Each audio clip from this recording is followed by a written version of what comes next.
হঠাৎ ইয়েমেনের সামরিক বাহিনীর সাথে প্রকাশ্যে একজোট হওয়ার ঘোষণা দিল ইরান। এটা কি ইসরায়েলের বিরুদ্ধে বৃহৎ যুদ্ধের পরিকল্পনার অংশ?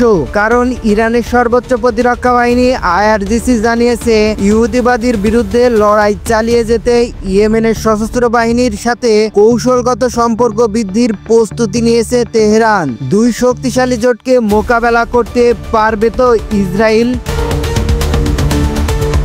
দীর্ঘদিন ধরেই ইসরায়েলের বিরুদ্ধে বিভিন্ন ধরনের সামরিক হামলা চালিয়ে আসছে ইয়েমেনের বিদ্রোহী গোষ্ঠী হুতিরা। কিন্তু গাজায় ইসরায়েলের প্রধানমন্ত্রী বেনিয়ামিন নেতানিয়াহু যুদ্ধবিরতির পর থেকেই ইহুদিবাদীদের বিরুদ্ধে হামলা বন্ধের ঘোষণা দেয় হুতি বিদ্রোহীরা। তবে হামলা বন্ধ হলেও ইহুদিবাদীদের সম্ভাব্য আগ্রাসনের বিরুদ্ধে প্রস্তুতির কমতি রাখছে না হুতিরা। এবার তাদের সাথে যোগ দেওয়ার ঘোষণা দিল ইরানও।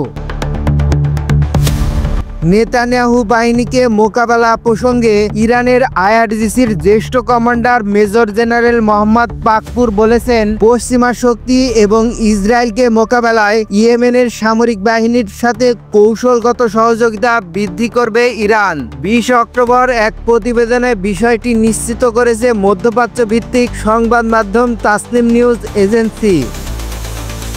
তবে কি হুতিদের নতুন অস্ত্র দিতে চলেছে ইরান? সাম্প্রতিক সময়ে ইসরায়েলের বিরুদ্ধে হামলায় প্যালেস্টাইন 2 মডেলের ব্যালিস্টিক মিসাইল দিয়ে কয়েক দফায় হামলা চালিয়েছে হুতিরা। বিশ্লেষকদের ধারণা, এই মিসাইলটি দেশীয়ভাবে তৈরি করেছে ইয়েমেন।